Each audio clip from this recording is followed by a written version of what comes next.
हा स्रोत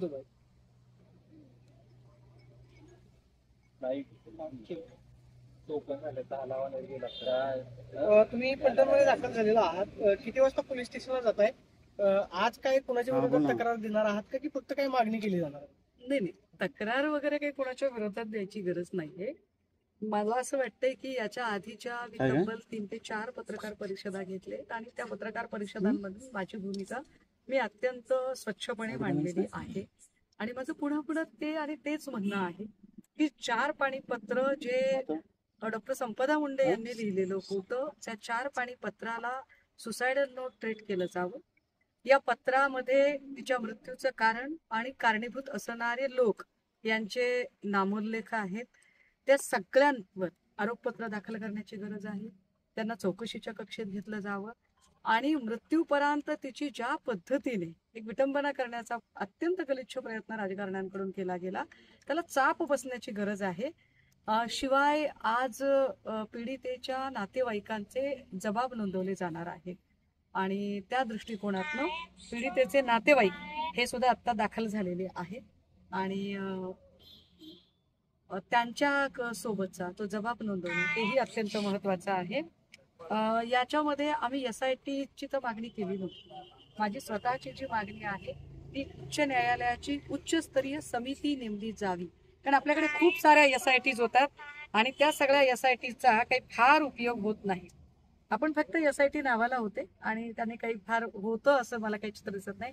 त्याच्यापेक्षा ज्या पद्धतीने सोमनाथ सूर्यवंशी कस्टडियल डेथ मध्ये जी उच्च न्यायालयाची उच्चस्तरीय चौकशी समिती नेमली होती किंवा अक्षय शिंदे एन्काउंटर प्रकरणात जी समिती नेमली होती, अगदी त्याच पद्धतीने रिटायर्ड जजेसची उच्च न्यायालयाच्या आदेशाने उच्चस्तरीय चौकशी समिती नेमली जावी, जेणेकरून कुठल्याही राजकीय प्रभावापासून मुक्त अशी निष्पक्ष तपास यंत्रणा वेगवानपणे कामात आहे. रुपाली चाकणकर असं म्हणाले की मी माझी भूमिका 2 दिवसात स्पष्ट करेन. राज्य महिला आयोगाच्या कार्यक्षमतेवरती तुम्ही प्रश्नचिन्ह उपस्थित केलं होतं किंवा राज्य महिला आयोगाने ती भूमिका घेतलेली आहे. संपदा मुंडे प्रकरणामध्ये जो खुलासा केला होता त्यावरती नाराजी व्यक्त केली जाते. चाकणकरला काय भूमिका व्यक्त करायची हा आमचा जॉबच नाही आणि आम्ही त्यांना काही मानत पण नाही. सगळ्यात महत्वाची गोष्ट, त्यांना त्यांचं काय मुझे गिनो करायचं असेल तर त्यांनी ते करावं. आम्हाला त्याच्यात काही रस नाहीये. त्यांना त्यांच्या भूमिका त्यांच्या पक्षाला सांगायच्या असतील तर सांगाव्या, त्यांच्या पक्षाने त्या भूमिका ऐकून घ्याव्यात. आम्ही नक्की राष्ट्रवादी काँग्रेसचे प्रदेशाध्यक्ष सुनील तटकरे यांना नक्की बोलायला इच्छुक आहोत की तटकरेजी आपल्या पक्षाचे अध्यक्ष तथा राज्याचे उपमुख्यमंत्री सन्माननीय अजितदादा यांनी स्वतः जे काही महिला आयोगाने केलं त्या संबंधाने नाराजी व्यक्त केली होती जाहीरपणे आणि त्यांनी सांगितलं की या मताशी मी अजिबात सहमत नाहीये. तर अशा वेळेला या अशा व्यक्तींना आपण पदावर ठेवणार आहात का की दादांनी नाराजी व्यक्त केल्यावरही तटकरे दादांच्या मर्जीच्या विरोधात जाणार आहेत?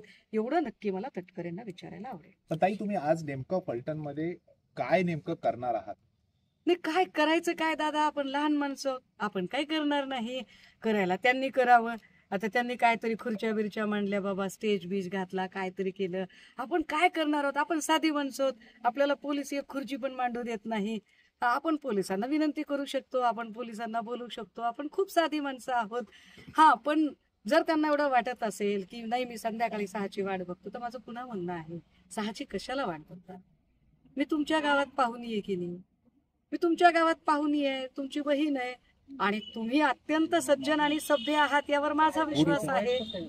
तर तुम्ही माझी मदत करा. तुम्ही माझ्यासोबत आत्ता पोलीस स्टेशनला चला आणि संपदा मुंडे प्रकरणामध्ये ज्या ज्या लोकांवरती आरोपपत्र दाखल होणं गरजेचं आहे ते आरोपपत्र दाखल होण्यासाठी मला तुम्ही मदत करा. सिंपल. ताई, तुम्ही उच्चस्तरीय चौकशीची मागणी करताय. मुख्यमंत्र्यांनी एक IPS अधिकाऱ्याच्या अंतर्गत ही चौकशी व्हावी अशी जी आहे अपॉइंटमेंट केली तेजस्वी सातपुते त्याच्या ज्या आहे त्या आयोग, कसं बघताय? नाही, ऐका, मला व्यक्तिशः त्यांच्याबद्दल काही माझं काही म्हणणं असण्याचं कारण नाही. माझा मुद्दा हा आहे की एकतर म्हणजे काही लोक SIT म्हणाले, मी तर उच्चस्तरीय चौकशीच म्हणते, पण सरकारने याच्यामध्ये उच्चस्तरीय चौकशी तसं सोडा, पण सरकारने याच्यात SIT सुद्धा केली नाही. तेजस्वी सातपुते IPS ऑफिसर यांच्या नेमणुकीचं जे पत्र आहे ते पत्र आपण नीट वाचा.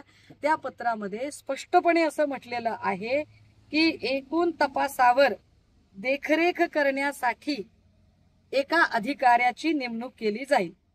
एकूण तपासावर देखरेख करण्यासाठी. आता काल कोणीतरी एक भाजपचा बोलघेवडा बोलत होता आणि तो म्हणाला की अहो तुम्हाला कळत नाहीये म्हणे ती SIT असते.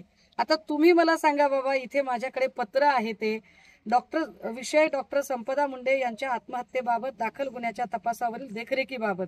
उपरोक्त विषयी सातारा जिल्ह्यात डॉक्टर संपदा मुंडे यांनी दिनांक 23/10/25 रोजी आत्महत्या केल्याप्रकरणी फलटण शहर पोलीस ठाणे गुन्हा रजिस्टर नंबर 345/2025 भारतीय न्याय संहिता कलम 64(2) M108 प्रमाणे गुन्हा दाखल करण्यात आला आहे. सदर गुन्ह्यामध्ये पोलीस खात्यातील एक पोलीस उपनिरीक्षक आरोपी असून सदर प्रकरण अतिशय संवेदनशील बनले आहे.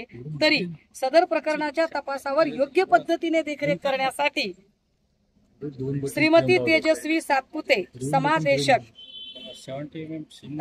पोबल गट क्रमांक 01 पुणे यांना या गुन्ह्याचे तपासावर सातारा येथे जाऊन सदर गुन्ह्याबाबत पोलीस अधीक्षक सातारा व तपासी अधिकारी यांच्याकडून सविस्तर माहिती घ्यावी. तसेच गुन्ह्याचा पुढील तपास योग्य पद्धतीने व कालमर्यादेत होईल हे सुनिश्चित करावे.